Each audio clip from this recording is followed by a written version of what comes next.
Hello everyone, today is here to drive a manual car and I want to set my favorite LED as white today because that's what's the color for today, I guess.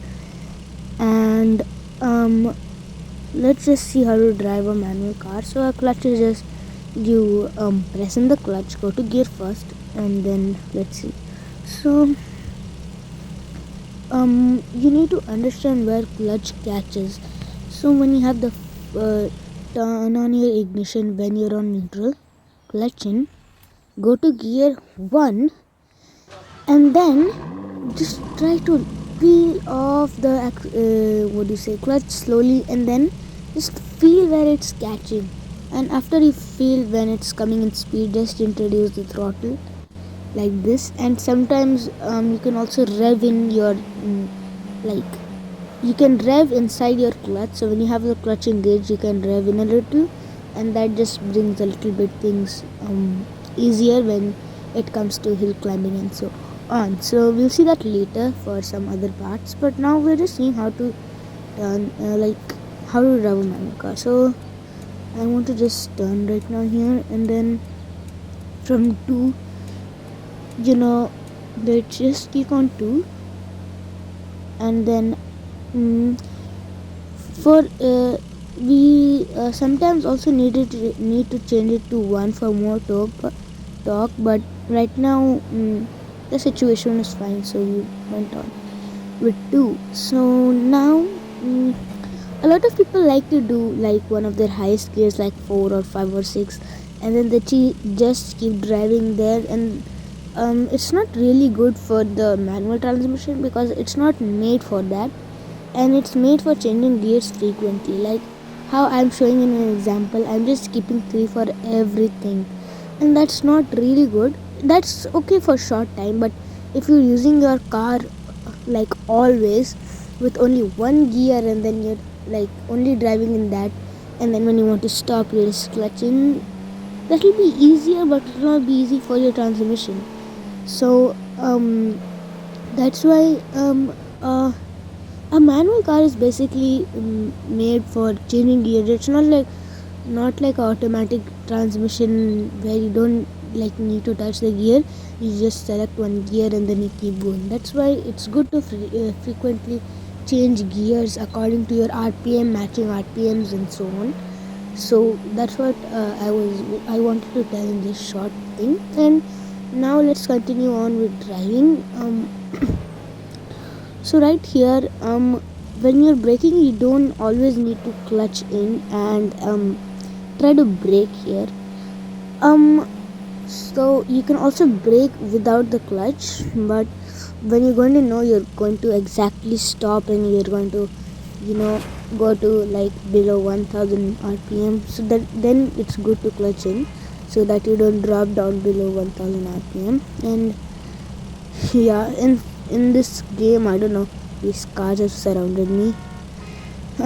Let's just quickly fix this problem by just doing a trick here.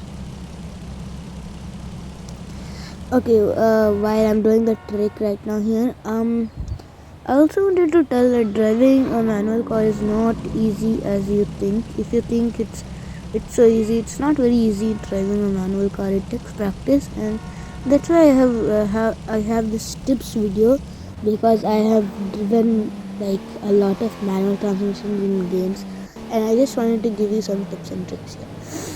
So I also wanted to give one more tip that if you just accelerate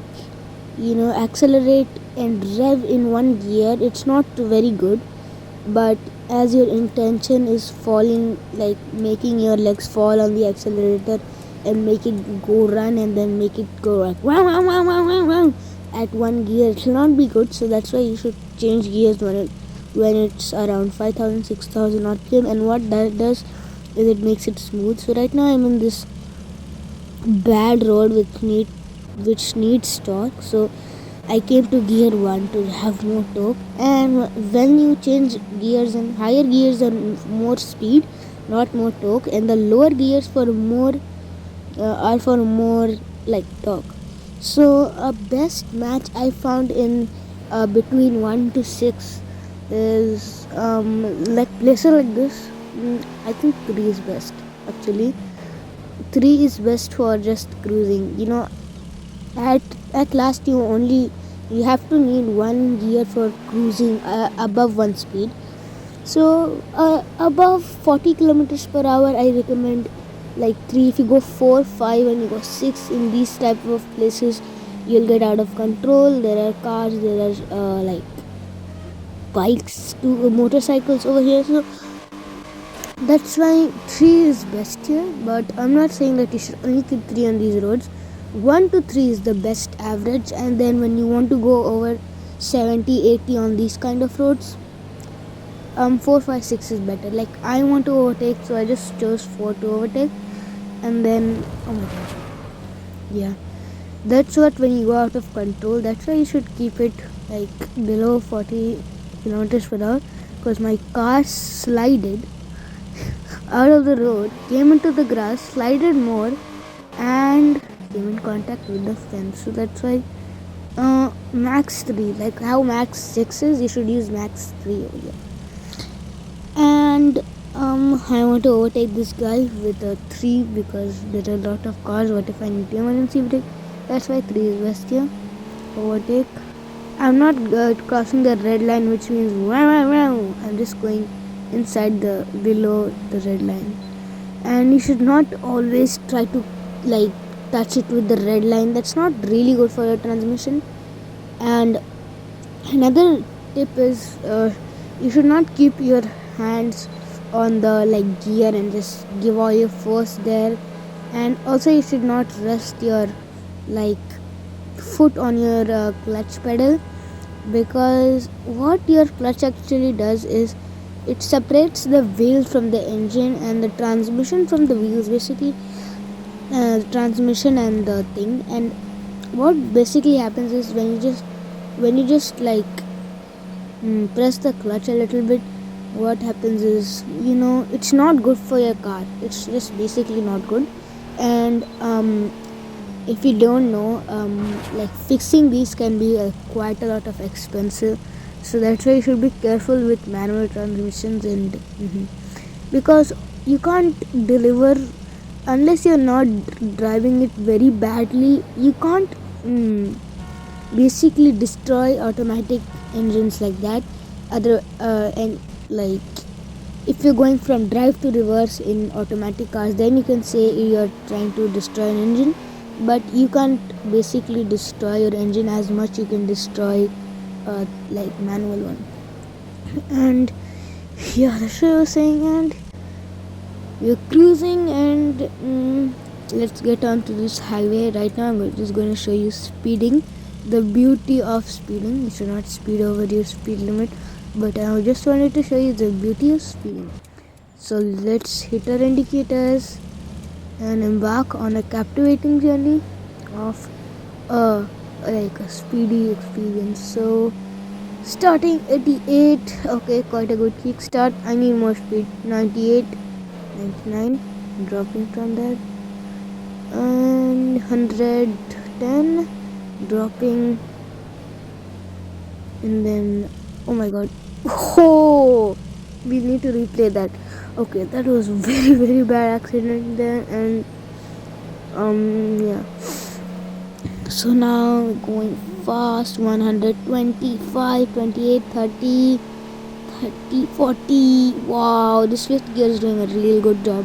I'm not even dare going to the 6. It's so cool. 75. Woohoo! 75. 175. This was unbelievable. Now we'll need to brake out a little bit. Up C. Can't go to neutral in that much time. Oh! Okay. So anyways, this was our punishment for speeding. But I showed you the beauty of speeding in 175 kilometers per hour. Okay. Now coming back to safety rules, you should be safe. Okay. This is the play. Uh-oh. Now let's rev in here. Uh-oh. Car stalled. Yes, started our car. And a trick in, not a trick, this is a basic thing. In neutral, you don't need to press your clutch. because it's neutral. So now revving in.